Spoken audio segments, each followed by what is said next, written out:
Hello friends, this is S N and you are watching S N की पाठशाला।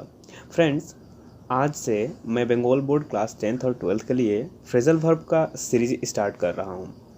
This is the first part in which I am going to teach you 20 most important phrasal verb. हम लोग इस series के दौरान around 80 phrasal verbs को learn करेंगे और ये भी जानेंगे कि उनका सही यूज़ कैसे करें। साथ में मैं आपको इस वीडियो के लास्ट में एक्सरसाइज भी कराऊंगा। सॉल्व करवाने के बाद आपको ये अच्छे से समझ में आएगा कि कैसे हम फ्रेजल वर्ब का यूज़ करते हैं।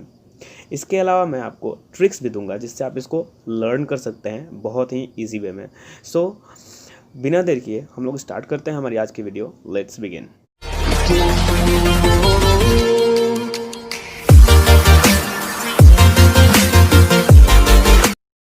तो फ्रेंड्स, हम लोग देखने वाले हैं इस सीरीज़ में एक्सरसाइज के साथ प्रैक्टिस करेंगे और इसमें हम लोग अराउंड 20 करेंगे। यहाँ 25 लिखा हुआ है, सो यहाँ 20 होना चाहिए। हम लोग 20 फ्रेजल वर्ब आज देखने वाले हैं जो बहुत ही इंपॉर्टेंट होने वाले हैं। इसके बाद मैं आपको सिखाऊंगा कि कैसे फ्रेजल वर्ब में वर्ड जो होता है उसके फॉर्म को चेंज किया जाता है। इट मीन्स वर्ब के फॉर्म को चेंज किया जाता है according to the given sentence. Okay, practice set को करने के बाद आपको ये अच्छे से समझ में आने लगेगा कि कैसे मैंने जो भी फ्रेजल वर्ब आज पिक किए हैं वो सब के सब बहुत ही इंपॉर्टेंट है। और उससे भी बड़ा बात मैं आपको बताऊं कि ये सारे जो हैं वो आपके एग्ज़ाम में आ चुके हैं। यानी 10th के सिलेबस को अगर आप देखते हैं, 12th के सिलेबस को अगर देखते हैं और फॉलो करते हैं और प्रीवियस ईयर क्वेश्चन पेपर को देखते हैं तो आपको समझ में आ जाएगा ये अपने आप कि हाँ, ये फ्रेजल वर्ब कितने इंपॉर्टेंट है। तो हम लोग आगे बढ़ते हैं। तो पहले जानते हैं कि फ्रेजल वर्ब होता क्या है। फ्रेंड्स, इसमें कुछ ज़्यादा बहुत कुछ समझने वाला बात नहीं है। इसमें क्या होता है, जनरली एक वर्ब होता है। ठीक है, सबके मन में क्वेश्चन आते हैं कि what is phrasal verb. Actually phrasal verb जिसको हम पढ़ रहे हैं वो है क्या। तो ये एक वर्ब होता है, साथ में उसमें एक प्रेपोजिशन लग जाता है या फिर समटाइम्स प्रेपोजिशन की जगह वर्ब के साथ एडवर्ब लग जाता है। और जब ये दोनों मिक्स होते हैं तो इनको हम लोग ग्रुप वर्ब भी कहते हैं। इसके बाद इसकी एक अलग ही मीनिंग आती है, मतलब कि it is the combination of a verb plus preposition और a verb plus adverb। Result क्या होता है, new phrase with new meaning come out होता है। That is totally different from the two separate words. मतलब दो जो वर्ड दिए गए हैं उनको मिला करके फ्रेजल वर्ब बना, उसके बाद जो मीनिंग फ्रेजल वर्ब का आएगा उन दो सेपरेट वर्ड्स के मीनिंग से अलग भी हो सकता है। जैसे यहाँ पर एग्जाम्पल के थ्रू हम देखते हैं कि रन मतलब होता है दौड़ना। रन एक वर्ड है, ठीक है, ये एक वर्ब है। उसके बाद अवे है, ये एक प्रेपोजिशन है। दोनों जब साथ में आए तो रन का मतलब होता है दौड़ना, अवे का मतलब होता है दूर या भाग जाना, मतलब कहीं और। रन अवे का मतलब होता है सीधा भाग जाना, अवे नहीं। So put a plus on, इसका मतलब पुट का मतलब होता है रखना, ऑन का मतलब होता है पर। मतलब क्या, रख दे पर नहीं, इसका मतलब होता है कपड़े पहनना, पुट ऑन। ओके, सो इसका यूज़ होता है पुट ऑन द क्लॉथ्स। आगे हम इसको समझ चुके हैं तो हम आगे सेक्शन में चलते हैं और समझते हैं कि ये फ्रेजल वर्ब तो हमको समझ में आ गया क्या था। आगे देखते हैं कि कैसे जो इंपॉर्टेंट फ्रेजल वर्ब है उनको हम समझ सकते हैं और ईजिली उनको कैसे मेमोराइज कर सकते हैं। सो फ्रेंड्स, यहाँ पर देखिए, यहाँ पर मैंने जो फ्रेजल वर्ब का ये पीपीटी तैयार किया है इसमें आपको देखने में मिल रहा होगा कि कैसे मैंने इस फ्रेजल वर्ब के लिए डायरेक्ट उसका जो आंसर आता है, मतलब क्वेश्चन में जो डायरेक्ट दिया रहता है उसी को रिप्लेस करना है, वही फ्रेजल वर्ब वहाँ पर लगा हुआ रहता है। तो यहाँ आपको याद करना है ओनली 20 फ्रेजल वर्ब आपको पहला पार्ट में मैं दूंगा और इसको आपको लर्न कर लेना है, क्योंकि मैं ये 4 पार्ट में कंप्लीट करूँगा। मतलब हम लोग 80 फ्रेजल वर्ब करने वाले हैं अराउंड, जो बहुत ही इंपॉर्टेंट है। तो पहला है अकाउंट फॉर। अकाउंट फॉर, इसका मीनिंग होता है कारण बताना। जब किसी चीज़ का कारण बताते हैं या एक्सप्लेन करते हैं कोई चीज़ को, उसको कहते हैं हम अकाउंट फॉर, है ना। एक्सप्लेनेशन देना, आंसर देना, उस सबको हम क्या कहते हैं, अकाउंट फॉर। इसलिए यहाँ पर डायरेक्ट इसका मीनिंग लिखा हुआ है। आपको याद कैसे करना है कि अकाउंट फॉर का क्या मीनिंग होता है, डायरेक्ट आप याद करिए। हिंदी आपको पता हो या ना हो, लेकिन आपको ये जरूर पता होना चाहिए कि इंग्लिश टू इंग्लिश इसका मीनिंग क्या होता है। तो अकाउंट फॉर का मीनिंग होता है आंसर और एक्सप्लेन। आगे ब्रेक इनटू, इसका मतलब होता है इंटर फोर्सफुली, तोड़ते हुए घुसना। देखिए यहाँ ब्रेक लिखा हुआ है और इनटू का मतलब होता है अंदर की तरफ, जब मोशन में हो। तो कोई तोड़ते हुए अगर अंदर आ रहा था मतलब ज़बरदस्ती आ रहा है, तो वह एंटर फोर्सफुली, ये आप समझ गए। इसका मतलब क्या होता है, ज़बरदस्ती घुसना। कम राउंड, कम राउंड का मतलब होता है ठीक होना या होश में आ जाना। कोई अगर बिस्तर पर लेटा हुआ है तो वो अगर ठीक हो जाता है तो हम कहते हैं कम राउंड हो जाता है। तो उसको हम लोग क्या कहते हैं, रिकवर भी तो कहते हैं। तो उसके लिए डायरेक्ट आपको वर्ड क्या याद करना है कि रिकवर, कम राउंड का रिकवर। अगला है डू अवे विथ। इसका मतलब होता है एबॉलिश। एबॉलिश का मतलब होता है फ्रेंड्स समाप्त कर देना या रद्द कर देना। आगे मैं आपको एक्सरसाइज में समझाऊंगा कि कैसे इसका आता है, मतलब क्वेश्चन कैसे इस पर बनते हैं। तो यहाँ तक हुआ। आगे 5 नंबर है फॉल आउट। फॉल आउट का मतलब होता है झगड़ा स्टार्ट कर देना, मतलब झगड़ने लगना, किसी से लड़ाई करने लगना। इसका विवाद या झगड़ा करना, हिंदी मीनिंग हुआ विवाद या झगड़ा करना। आगे चलते हैं। आगे देखिए 6 नंबर है गेट अप। ये तो सब लोग डेली सुनते हैं, get up in the I get up 6 o'clock in the morning. So get up का मतलब वेकअप भी होता है। There is a little difference between get up and wake up and I will explain it later in another session. So यहाँ अभी फिलहाल आपको ये याद रखना है, क्योंकि जब भी गेटअप आए या तो वेकअप होगा तो आपको वेकअप करना होगा, नहीं तो राइज होगा। देखिए इसका मीनिंग क्या होता है, उठना या जगना। आगे है हैंड आउट। हैंड आउट का मतलब क्या होता है, डिस्ट्रीब्यूट करना। अपना हैंड को किसी के सामने बढ़ाने का मतलब क्या होगा, हम उसको कुछ दे रहे हैं। डिस्ट्रीब्यूट करना यानी कि बांटना। को direct English to English meaning याद रखना है, मैंने फिर भी हिंदी मीनिंग में इसका बताते हुए चलता हूँ, आप इसको नोट कर सकते हैं। अगर आप अपने वोकैब को और स्ट्रॉन्ग करना चाहते हैं तो बहुत इंपॉर्टेंट होता है मीनिंग को जान लेना, क्योंकि हम लोग हिंदी से या बंगाली से हम क्या करते हैं, इंग्लिश को सीखते हैं, तो उसमें हमको मीनिंग जानना बहुत ज़रूरी होता है। सो हैंड आउट का मतलब हो गया डिस्ट्रीब्यूट। अगला है कीप का मतलब होता है मेंटेन। मेंटेन का मतलब होता है फ्रेंड बहुत ही आसान है। कीप अप का मतलब मेंटेन, संभालना या फिर बनाए रखना। सोचिए कीप अप करना मतलब अपने कोई पोजीशन को क्या करना, बनाए रखना।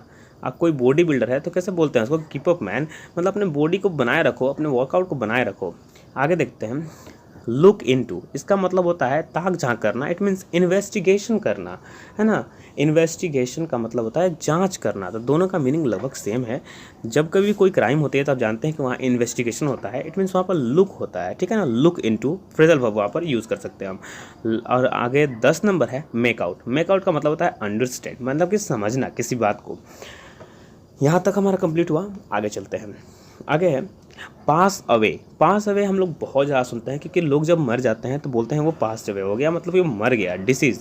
तो यहाँ ये डाई भी हो सकता है और डिसीज़ भी हो सकता है। ये दोनों का मतलब होता है मृत हो जाना, यानी कि मर जाना, गुजर जाना, ये सब मीनिंग इसका रहता है। आगे है रन आफ्टर। रन आफ्टर का डायरेक्ट याद करिए चेज़। चेज़ का मतलब होता है किसी का पीछा करना, ठीक है, पीछा करना, उसके पीछे लगना, ये सब इसका मीनिंग है। नेक्स्ट है सेट इन का मतलब होता है बिगिन। जब कोई चीज़ प्रारंभ होती है, स्टार्ट होती है, तो उसको हम लोग क्या कहते हैं, सेट इन होना। तो समझ लीजिए कोई गाड़ी स्टार्ट हुई तो सेट इन हुआ, कोई जर्नी स्टार्ट हुई तो सेट इन हुआ, इस तरह से। अगला है टर्न डाउन। टर्न डाउन का मतलब होता है रिजेक्ट कर देना, मतलब कि ठुकरा देना, कुछ भी चीज़ को अस्वीकार कर देना। आपने समझ लिया कोई प्रपोजल रखा मेरे सामने, मैंने उसको टर्न डाउन कर दिया, मतलब मैंने उसको रिजेक्ट कर दिया। आगे है टेक आफ्टर। टेक आफ्टर का मतलब होता है रिजेंबल। रिजेंबल का मतलब होता है किसी से काया में या शक्ल सूरत में मिलना, यानी कि इसका मतलब क्या हुआ कि समान दिखना। किसी से हमको मिलते हैं तो क्या मतलब होता है कि इसको समान दिख रहे हैं। तो रिजेंबल मतलब सपोज दैट बोलता है, हम लोग को घर में सुने होंगे कि इसकी शक्ल तो इसकी माँ जैसी है, इसकी शक्ल तो इसके दादा जैसे है, तो इस टाइप से इसको हम समझ सकते हैं कि रिजेंबल का मतलब होता है टेक आफ्टर। आगे देखिए, और ये हमारा यहाँ पर लास्ट 20 वर्ड को हम कंप्लीट कर लेंगे इस सेशन में। सो हमारा अगला है 16 नंबर वर्कआउट। वर्कआउट का मतलब सब लोग क्या समझते हैं कि वो केवल जिम में जाकर कड़ी मेहनत ही करते हैं, इसका मतलब होता है नहीं, इसका मतलब होता है सॉल्व करना। वर्कआउट का मतलब केवल वही कड़ी मेहनत नहीं होती है, सॉल्व करना मतलब कोई भी चीज़ आपके पास पजल हो, कुछ भी हो, पढ़ाई हो, सबको आप वर्कआउट कर रहे हैं, मतलब कि अपने होमवर्क हो सबको वर्कआउट करना, मतलब सॉल्व कर रहे हैं आप। इसको भी आपको याद रखना है। तो वर्कआउट का मतलब फ्रेंड्स हो गया सॉल्व करना, याद रखिए, यानी कि हल करना। अगला है सेटअप। सेटअप का मतलब इस्टेब्लिश। कोई भी चीज़, कोई आदमी फैक्ट्री लगाता है तो सेटअप करता है ना। तो इस तरह से इस्टेब्लिश, इसको याद रखेंगे सेटअप का मतलब। पुट ऑन का मतलब वेयर करना। याद रखिए इन सबको अगर आप डेली लाइफ में यूज़ करते हैं तो और आसानी से समझ सकते हैं। जैसे कि बोलिए कोई चीज़ कोई स्थापित किया तो बोले सेटअप किया, वो ऐसे भी हम बोलते हैं सेटअप करते हैं, चलो अपने गैजेट्स का सेटअप कर लेते हैं, तो उस टाइप में। पुट ऑन का मतलब कपड़े पहनना होता है, इट मीन्स वेयर। वेयर का मतलब कपड़ा पहनना, तो पुट ऑन इसका मतलब। अब जब कभी आप वेयर का जरूरत पड़े आप वहाँ पुट ऑन यूज़ करिए, ज़्यादा याद रहने का चांसेस बढ़ जाएंगे आपके, और वोकैब और भी बढ़ जाएगा। फ्रेजल वर्ब के यूज़ से इंग्लिश आपकी और ही ज़्यादा स्मूथ लगेगी और रिफाइंड लगेगी। अगला है पुट ऑफ विथ। देखिए फ्रेंड्स, मैंने बताया था कि क्या होता है कि कभी कभी जो है वर्ब के साथ प्रेपोजिशन आते हैं या कभी वर्ब के साथ एडवर्ब आता है, लेकिन कभी कभी क्या होता है कि दोनों ही आ जाते हैं। देखते हैं 3 वर्ड लगा, यहाँ पुट ही केवल एक वर्ब है और 2 एक्स्ट्रा वर्ड लगे हुए हैं, तो इससे परेशान ना होइएगा, ये भी फ्रेजल वर्ब ही है। तो इसका मतलब होता है फ्रेंड्स, पुट अप विथ का मतलब होता है टॉलरेट। वैसे इसका एक और भी मतलब है, बियर विथ का भी मतलब टॉलरेट ही होता है, मैं आगे बता दूंगा उसको।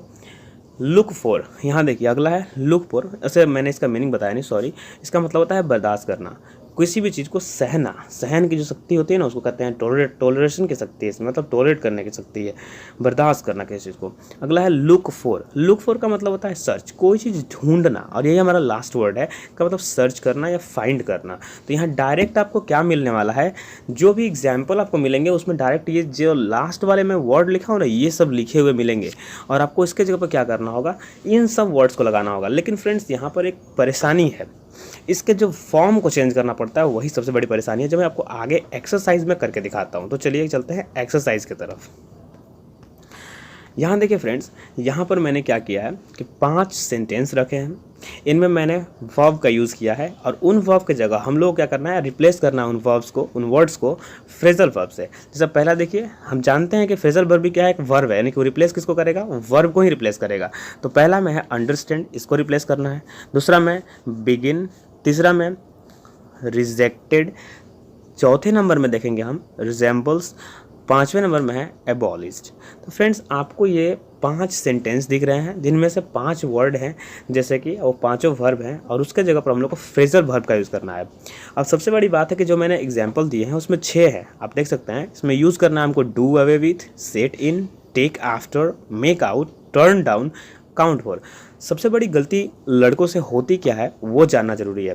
वो जब देखते हैं मीनिंग तो वहाँ पीछे, जैसे मैंने लर्न कराया, आपने लर्न कर लिया, अब क्या करेंगे आप डायरेक्ट कि अंडरस्टैंड की जगह पर डायरेक्ट मेक आउट रख देंगे। चलिए, मेक आउट और अंडरस्टैंड चूँकि एक ही फॉर्म में है, यहाँ पर जैसे अंडरस्टैंड भी है वो वर्ब 1 के फॉर्म में है, और मेक का मेड होता है वर्ब 2 और 3, तो ये मेक जो है भी रूट फॉर्म में है, तो ये सही हो जाएगा। तो पहला का होगा 1 नंबर का मेक आउट, इसको याद रखिए फ्रेंड्स। पहला है क्या होगा, मेक आउट, ये हमारा क्लियर हो गया 1 नंबर का। 2 नंबर में देखते हैं, द समर विल बिगिन सून। मैंने अभी कुछ देर पहले ही बताया था कि जस्ट आपको सेम वर्ड मिलेंगे सेंटेंस में, और उसी वर्ड को फ्रेजल वर्ब से रिप्लेस करना है, जो मैंने आपको सिखाया। तो आपने अगर देखा हो कि सेट इन का मतलब बिगिन होता है, तो यहाँ पर फटाफट कह सकते हैं कि सेट इन सर इसका आंसर होगा। तो सेट इन क्या होगा, 2 नंबर में आंसर में होगा। उसके बाद है हर प्रपोजल वॉज रिजेक्टेड। अब यहाँ देखिए बात समझने वाली अब आती है, क्योंकि यहाँ पर देखिए रिजेक्टेड लिखा हुआ है। वॉज रिजेक्टेड का मतलब हुआ कि ये वर्ब 3 के फॉर्म में है, रेगुलर टेंस नहीं है, ये पेसिव वॉइस में चला गया है, वर्ब का 3rd फॉर्म लगा हुआ है। यानी कि हम रिजेक्ट के जगह पर जो भी लाएंगे वर्ड, उसका भी वर्ब का 3rd फॉर्म ही लगना चाहिए। सो यहाँ पर देखिए टर्न डाउन जो है उसका मतलब होता है रिजेक्ट करना। तो क्या यहाँ हम इसको यूज़ कर दें थर्ड नंबर में टर्न डाउन को, तो क्या ये सही होगा? नहीं फ्रेंड्स, ये गलत हो जाएगा। यहाँ हमको क्या करना होगा, नेसेसरी, जहाँ पर आपको क्वेश्चन में लिखा रहता है नेसेसिटी के अनुसार आपको फॉर्म चेंज करना पड़ता है। तो यहाँ पर टर्न का टर्न्ड हो जाएगा, टर्न करिएगा आप, TURNED फ्रेंड्स, ठीक है। टर्न आपको करना है इसमें टर्न की जगह, तो टर्न डाउन जब कर दीजिएगा TURNED, तब वो सही हो जाएगा। आगे 1, 2 और 3 हमने किया, आगे देखते हैं।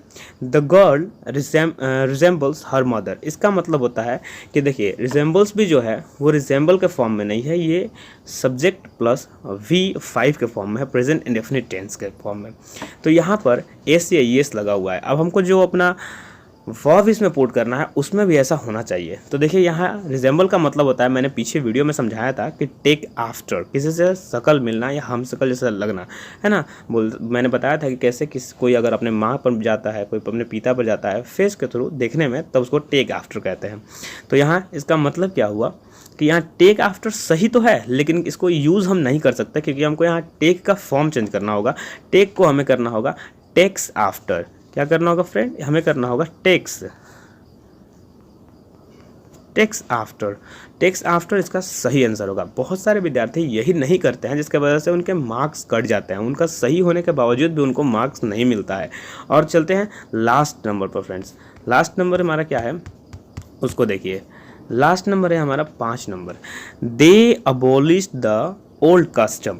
सो यहाँ अबोलिश्ड वर्ड जो है उसको देखना है हमें। अब अबोलिश्ड का मतलब होता है डू अवे विथ, लेकिन यहाँ बात जानने वाली ये है कि ये अबोलिश नहीं है, ये अबॉलिश्ड है। अबॉलिश्ड का यहाँ डू नहीं बल्कि जब सब्जेक्ट के साथ वी टू फॉर्म में आया है तो यहाँ डिड अवे विथ हो जाएगा इसका राइट आंसर।